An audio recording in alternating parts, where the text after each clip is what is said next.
Hello guys, BPSC online academy में आप लोग का बहुत बहुत स्वागत है। 27 मार्च का करंट अफेयर किसी कारणवश अपलोड नहीं हो पाया था, तो वो लेके हम आए हैं। जो आने वाले एग्ज़ाम 69th बीपीएससी और जितने भी आने वाले एग्ज़ाम हैं उस सब में बहुत ही फ़ायदेमंद होने वाला है ये वीडियो। और इस मंथ का, मार्च मंथ का मैक्सिमम 3 से 4 वीडियो और आएगा, जो बहुत ही बेहतरीन लेवल का करंट अफेयर होगा, जो आने वाले एग्ज़ाम में आपको बहुत ही फ़ायदा होने वाला एग्ज़ाम से, सॉरी, ये करंट अफेयर से। तो आइए हम लोग स्टार्ट करते हैं आज का करंट अफेयर। आज के करंट अफेयर में जो हम लोग कवर करने वाले हैं, national current affair, international current affair, Bihar का करंट अफेयर और जो पर्सन इन न्यूज़ में है उस सारे कवर करने वाले हैं। चलिए, तो आज का पहला हाईलाइट ये है कि दिल्मा रोसेफ, इसको आप जानते होंगे, ये ब्राज़ील की प्रेसिडेंट रह चुकी है। ठीक है, ब्राज़ील की प्रेसिडेंट रह चुकी है। ये 2011 में प्रेसिडेंट बनी थी ब्राज़ील का। 2016 में 2016 में इसका कार्यकाल ख़त्म हुआ। तो अभी ये न्यूज़ में क्यों बनी हुई है? क्योंकि अभी जो आप सुने होंगे new development bank, NDB. NDB एक बैंक है जो ब्रिक्स बैंक के नाम से भी जानते हैं, ब्रिक्स बैंक के भी नाम से जानते हैं। ये ब्रिक्स बैंक है क्या? जो ब्रिक्स के जितने भी कंट्री है वो मिल के एक बैंक का स्थापना किया, जिसका नाम है एनडीबी, न्यू डेवलपमेंट बैंक। इसका हेडक्वार्टर आपको देखने को मिलेगा कहाँ पे? शंघाई, चाइना में। ठीक है, तो इसी बैंक का, न्यू डेवलपमेंट बैंक का ही एक इसको प्रेसिडेंट के तौर पे इनको अपॉइंट किया गया है। जैसा कि आप जानते हैं कि ब्रिक्स में जो कंट्री है, ब्रिक्स का जो कंट्री है वो कितने नंबर ऑफ कंट्री है? तो टोटल 5 कंट्री है जो ब्रिक्स कंट्री है। कौन कौन से है ये है ब्राज़ील, दूसरा है Russia, India, China and South Africa. तो ये 5 मेंबर कंट्री है ब्रिक्स का। ठीक है, और ये फॉर्मर प्रेसिडेंट रह चुकी है ब्राज़ील का, ये बात आपको पता ही होगा। और ये ब्रिक्स बैंक का स्थापना कब हुआ था? तो ब्रिक्स बैंक का जो स्थापना हुआ था, न्यू डेवलपमेंट बैंक का या ब्रिक्स बैंक का, वो हुआ था 15 जुलाई 2014 में न्यू डेवलपमेंट बैंक का स्थापना किया गया था। अब यहाँ पे मैप पे हम लोग समझने का कोशिश करेंगे, यहाँ पे बेहतर रूप से समझेंगे। देखिए, ये 5 कंट्री है ब्रिक्स का: Brazil, Russia, India, China and South Africa. ये पांचों कंट्री मिलके एक बैंक बनाया, जिस बैंक का नाम है न्यू डेवलपमेंट बैंक। और इस बैंक का जो हेडक्वार्टर है वो है चाइना में। और यहाँ पे देखिए, ये ब्राज़ील दिख रहा है आपको, ब्राज़ील। ये साउथ अफ्रीका का एक कंट्री है, सॉरी, साउथ अमेरिका का कंट्री है। यहाँ पे देख सकते हैं आप, ये क्या है? Atlantic ocean. और ये क्या है? Pacific ocean. ब्राज़ील के बगल में कुछ कंट्री का नाम देख लेते हैं हम लोग। ये सब आप लोग मैप पे ज़रूर एक बार सर्च कीजिएगा।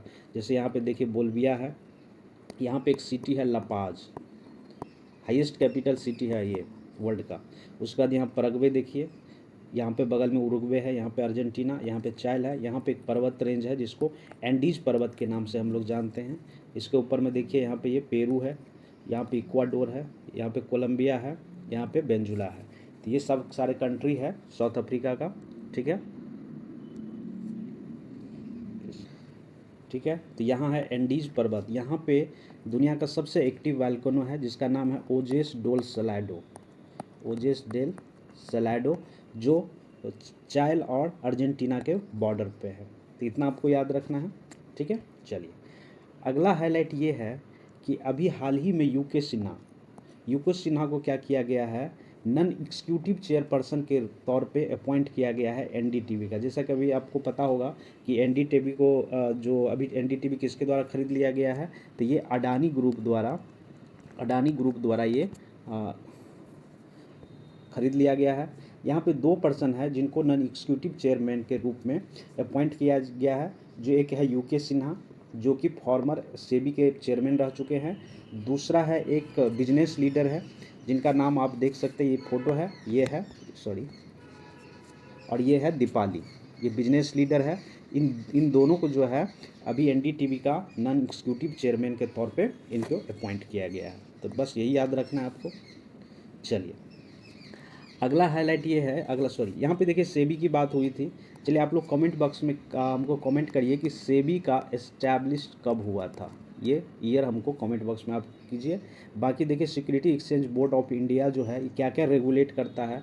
Primary market, secondary market, mutual fund और फॉरेन इंस्टीट्यूशनल इन्वेस्टमेंट है, ये रेगुलेट करने का जो काम करते हैं वो कौन करते हैं? The security exchange board of India के द्वारा किया जाता है। चलिए अगला हाईलाइट ये है, यहाँ पे देखिए अभी बायलेटरल ट्रेड बिटवीन इंडिया और तंजानिया के बीच एक मॉ साइन किया गया है।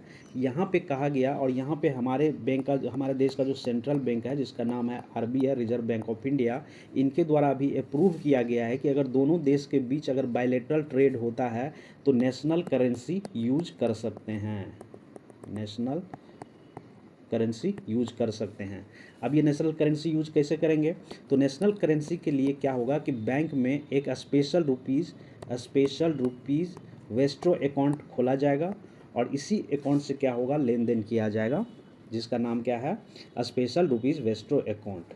ठीक है, ये वैसे तो ये 18 देशों के लिए अप्लीकेबल है, लेकिन अभी हाल ही में जो मॉ साइन किया गया है इंडिया और तंजानिया के बीच, 18 कंट्री किसके किसके बाद ये जो अभी ये वैलेट की तरह होगा, स्पेशल रुपीज़ वेस्ट्रो अकाउंट में वैलेट की तरह होगा, तो इसमें 18 देश के साथ ये जो जो पैसा का लेन देन कर सकते हैं, जो बायलैटरल ट्रेड होगा, जो अभी हाल ही में तंजानिया के साथ हुआ है। बाकी केन्या, युगांडा, जर्मनी, इजराइल, इस तरह से टोटल 18 देशों के साथ ये बायलैटरल ट्रेड में जो नेशनल करेंसी है उसको उपयोग कर सकते हैं, ऐसा कहा है। ठीक है, आरबीआई के द्वारा। अब देखिए यहाँ पे एक मैप दिख रहा होगा, इसमें आपको खोजना है तंजानिया कहाँ। तो देखिए ये जो देश आप दिख रहे हैं, ये यहाँ पे ये है तंजानिया, जिसका कैपिटल कहाँ है? डोडोमा। ये आप याद रखेंगे, कैपिटल कहाँ है? डोडोमा। इसके अगल बगल की चीज़ें थोड़ा हम लोग देख लेते हैं। ये देखिए यहाँ से इक्वेटर गुजर रहा है, तो इसके 23.5 डिग्री नीचे से क्या गुजरेगा? ट्रॉपिक ऑफ कैप्रिकॉर्न, और इसके 23.5 डिग्री से ऊपर से क्या गुजरेगा? तो ट्रॉपिक ऑफ कैंसर। तो और ये कौन सा महादेश है? तो ये महादेश है अफ्रीका। तो अफ्रीका ऐसा कंटिनेंट है जिसे ट्रॉपिक ऑफ कैंसर, इक्वेटर और ट्रॉपिक ऑफ कैप्रिकॉर्न जो है, तीनों क्या करता है? पास करता है। बाकी इसके अलावा और हम लोग देख लेते हैं थोड़ा डिटेल। यहाँ पे देखिए इंडियन ओशियन, ये मेडागास्कर है, और ये है साउथ अफ्रीका। ठीक है, साउथ अफ्रीका है। बाकी इधर देखिए ये है साउथ अटलांटिक ओशियन, ये है नॉर्थ अटलांटिक ओशियन। जब भी आप लोग को टाइम मिले प्लीज़ इसको एक बार मैप पे ज़रूर उसको देखिए। यहाँ पे देखिए ये यूरोप की कंट्री है, यहाँ पे मेडिटेरियन सी है।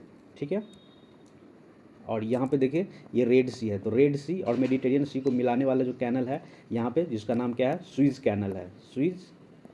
स्वीज कैनल के नाम से हम लोग इनको जानते हैं।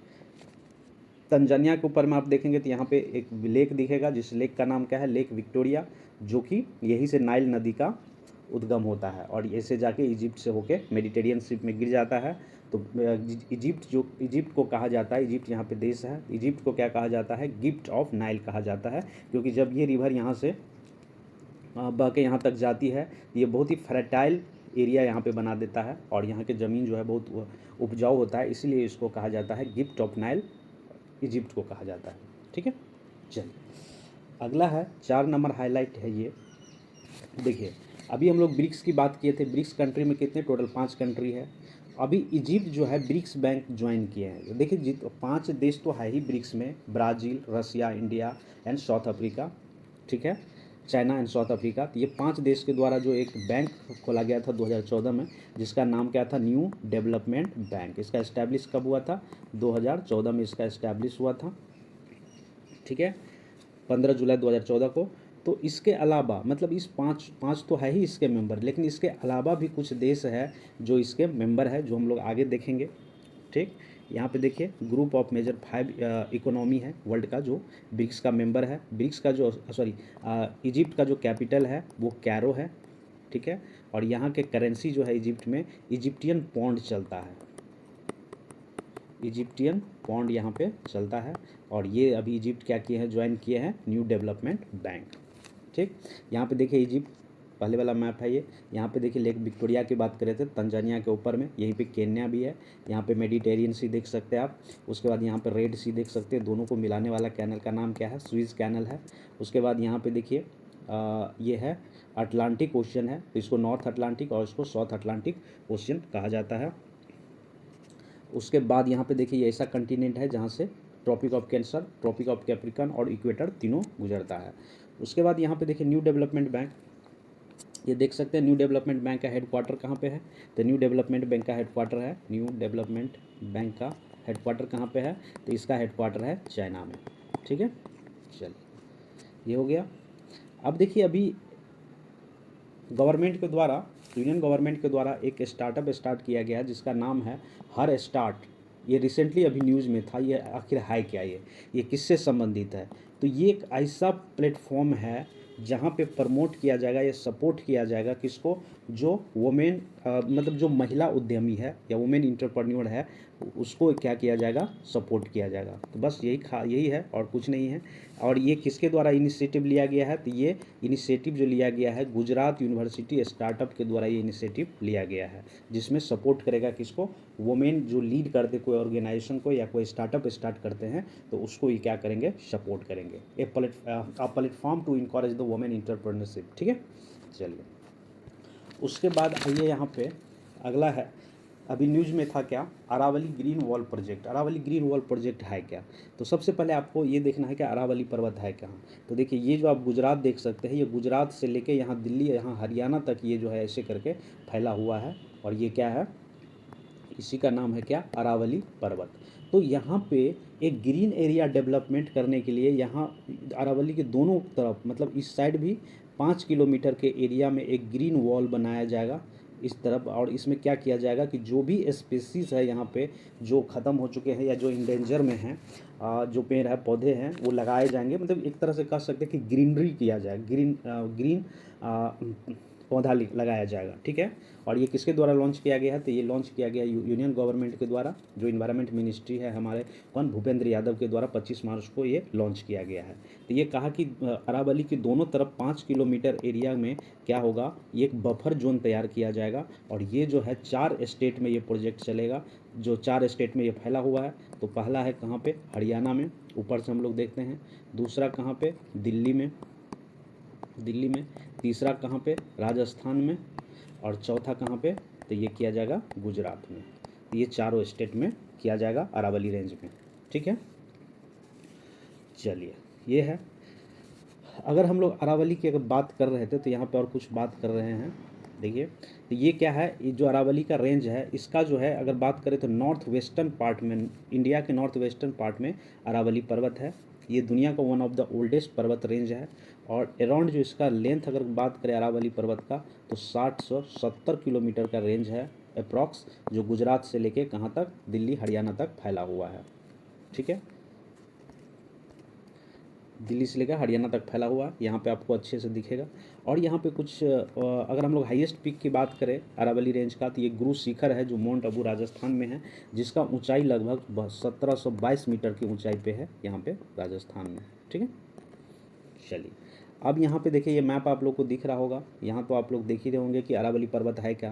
तो यहाँ पे हम लोग ये देख लीजिए, जैसे देखिए इस तरह के जो घाट है, ये जो बे ऑफ बंगाल के जो सटे उसको ईस्टर्न घाट कहा जाता है। इस तरफ जो है वेस्टर्न घाट है।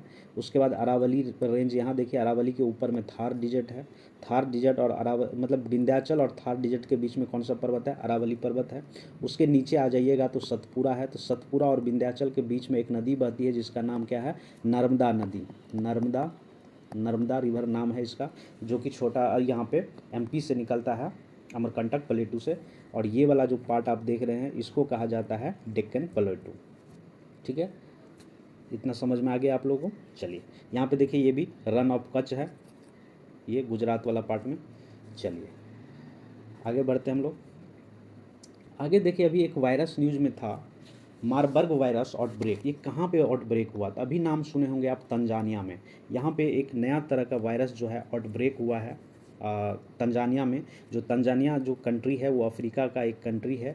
और यहाँ पे मेन है क्या कि ये है, जैसे आप सुने होंगे कि कोविड-19 फैला, उसी तरह का कुछ, मतलब उस तरह का नहीं लेकिन वायरस से होने वाला ही ये डिजीज़ है। इसमें बेसिकली क्या देखने को मिलता है, हाई फीवर, ठीक है, हेडेक मिलेगा आपको, मसल में पेन होगा।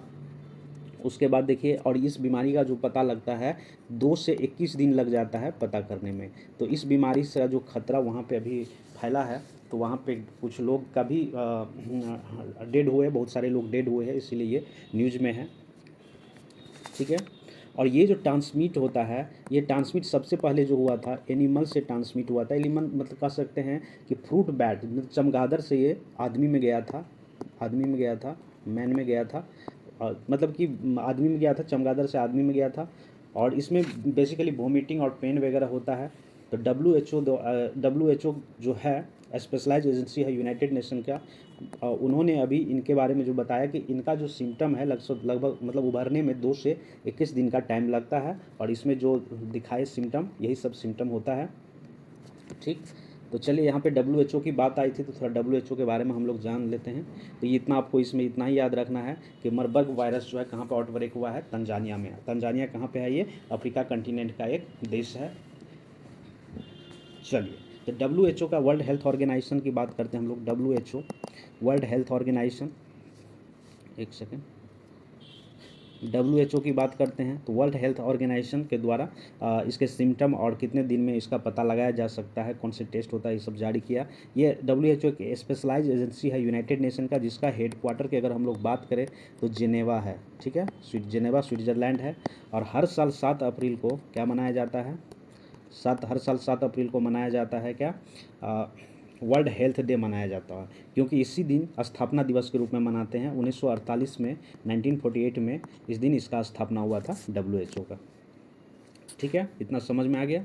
चलिए, अगला है, अभी न्यूज़ में रहा था Kuno national park. Kuno national park अभी न्यूज़ में रहा था। क्यों रहा था? क्योंकि एक फीमेल चीता था यहाँ, फीमेल चीता थी यहाँ पे, जिनका किडनी फेल्योर या किडनी में प्रॉब्लम के चलते डेथ हो गया था। इसीलिए अभी ये न्यूज़ में बना हुआ। तो क्यूनो नेशनल पार्क है कहाँ? तो ये मध्य प्रदेश में है, क्यूनो नेशनल पार्क। ये न्यूज़ में इसलिए था कि चीता जो था यहाँ पे die due to the kidney problem. और ये कहाँ से लाया गया था ये चीता? तो ये सितंबर में लाया गया था। आप लोग सुने होंगे न्यूज़ में कि ये लाया गया था नाम्बिया से। नाम्बिया से जो चीता लाया गया था, जिसमें से 4 मेल या जो भी था, आप लोग एक बार नंबर देख लीजिएगा। उसके किडनी फेल्यूर के चलते इनका जो है इनका देहांत हो गया, मर गया। तो इसीलिए ये न्यूज़ में बना हुआ था। अगर चीता की हम लोग बात करें तो चीता 2 तरह के होते हैं। एक एशियाटिक चीता, जो मतलब एशिया में रहते हैं, और एक अफ्रीकन चीता। तो ये दोनों एशिया और अफ्रीका वाला चीता की हम लोग बात करें तो चीता का जो जितना पॉपुलेशन था हमारे इंडिया में, वो 1952 में ही एक्सटिंक्ट डिक्लेयर कर दिया गया था, मतलब समाप्त हो चुका था। तो इन्होंने यहाँ के गवर्नमेंट ने डिसाइड किया कि अफ्रीका चीता ला के अपने देश में रखा जाए। तो अगर हम साइज़ की बात करें तो एशियन चीता का जो साइज़ होता है कंपेयर टू अफ्रीकन चीता, उस क्या होता है, कम होता है। मतलब एशियन चीता क्या है, बड़ा होता है साइज़ में। ठीक है, और ये आप लोगों को पता ही होगा, वर्ल्ड का फास्टेस्ट लैंड एनिमल जो है वो अफ्रीका के चीता है। या सॉरी, एशिया एंड अफ्रीका के चीता है। ठीक है, ये आपको याद रखना। चलिए, यहाँ पे एक क्वेश्चन में हम लोग आप लोग से पूछ रहे हैं कि जो एशियन चीता है उसका साइंटिफिक नाम क्या है, ये आप लोग को बताना है। ठीक है, और यहाँ पे देखिए, जब 1952 की बात हम लोग करें तो ये एक IUCN नाम की एक संस्था होती है, इंटरनेशनल लेवल पे ये काम करती है। IUCN मतलब international union of conservation for nature. ये इसको रेड लिस्ट डेटा में क्या वैल्यूएबल के कैटेगरी में डाला गया है। और वाइल्ड लाइफ प्रोटेक्शन एक्ट के शेड्यूल 2 में इसको डाला गया है कि इसका जो खरीद बिक्री होता है या किसी तरह का शिकार करते हैं तो उसमें एक अलग तरह का सज़ा का प्रावधान किया गया है। ठीक है, तो ये आपको याद रखना है।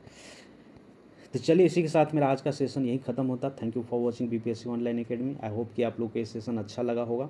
अगर कोई सजेशन है तो कमेंट बॉक्स में ज़रूर आप लोग मुझे कमेंट करके बताइए। Thank you for watching BPSC online academy.